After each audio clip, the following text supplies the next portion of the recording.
नमस्ते। आज हम इस वीडियो में ये जानेंगे कि कैसे हम कुछ मिस्टेक्स को अवॉइड करके होम लोन के मैक्सिमम बेनिफिट्स अवेल कर सकते हैं। किसी भी लोन की स्ट्रक्चरिंग कैसे होती है। Home loan, car loan, education loan हम ईएमआई की फॉर्म में पे करते हैं, इक्वेटेड मंथली इंस्टॉलमेंट, जिसमें दो पार्ट्स होते हैं, एक इंटरेस्ट का पोर्शन होता है और एक प्रिंसिपल का पोर्शन होता है। तो हम जनरली ये सुनते हैं कि लोन रिड्यूसिंग रेट पर है। इसका क्या मतलब है?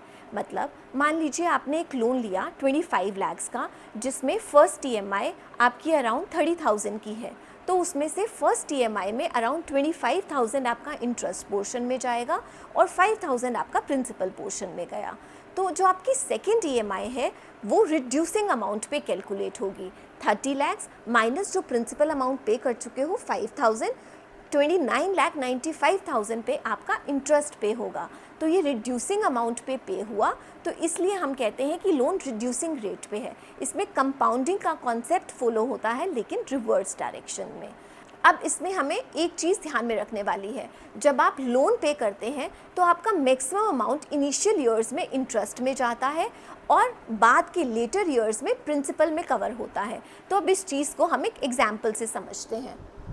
मान लीजिए आपने बैंक से 50 लाख का लोन लिया 8% पे फॉर 20 ईयर्स 240 मंथ्स के लिए। तो आपने 60 ईएमआईज़ में अप्रॉक्सीमेट बैंक को 25,09,000 के करीब आपने पेमेंट कर दी। That is your amount paid. तो आपका अमाउंट आउटस्टैंडिंग क्या होगा? इस केस में आपका अमाउंट आउटस्टैंडिंग आपकी कैलकुलेशन के हिसाब से 25 लाख होगा, बट ऐसा नहीं है। जो आपका एक्चुअल अमाउंट आउटस्टैंडिंग होगा that would be around 43 lakh. 60 EMIs पे करने के बाद आपका amount outstanding would be approx 43,76,000।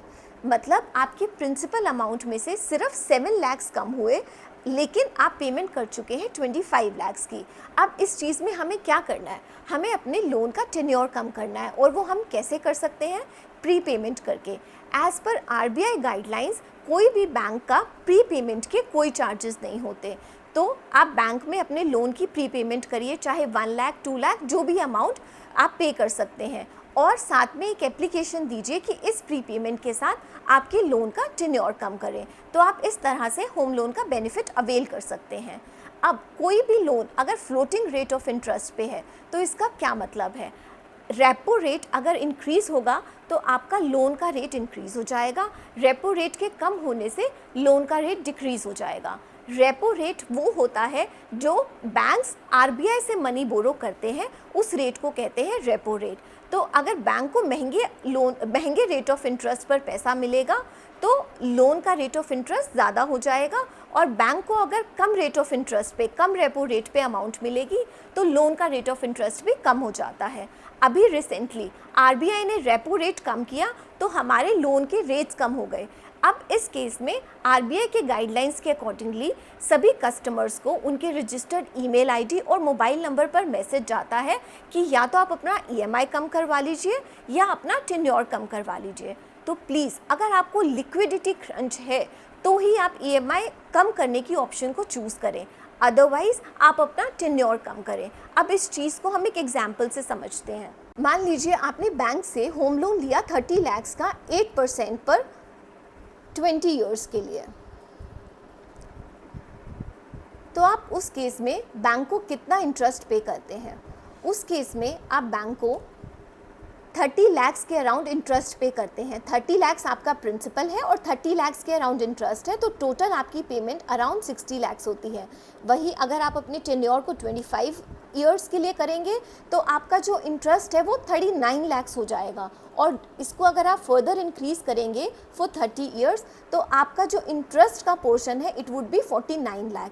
तो हमने देखा कि अगर हम टेन्योर बढ़ाते रहते हैं तो आप अपनी ही इंटरेस्ट की पेमेंट को इंक्रीज़ कर रहे हैं। इसलिए जब आपको बैंक ऑप्शंस देता है ईएमआई कम करने का या टेन्योर कम करने का, तो कोशिश करें आप अपना टेन्योर कम करें। अब होम लोन के और क्या बेनिफिट्स हैं? होम लोन में जो प्रिंसिपल अमाउंट है उस पर up to 1.5 lakh taxable income में से आप डिडक्ट कर सकते हैं, और आपके इंटरेस्ट पोर्शन पे भी अप टू 2 लाख आप टैक्सेबल इनकम में से डिडक्ट कर सकते हैं।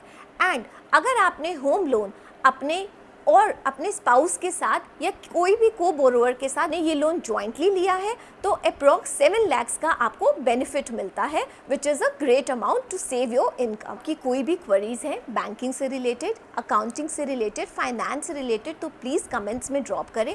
मैं ट्राई करूँगी कि अपनी नेक्स्ट वीडियोज़ में आपकी क्वेरीज को सिंपल तरीके से रिजॉल्व कर पाऊँ। Thank you.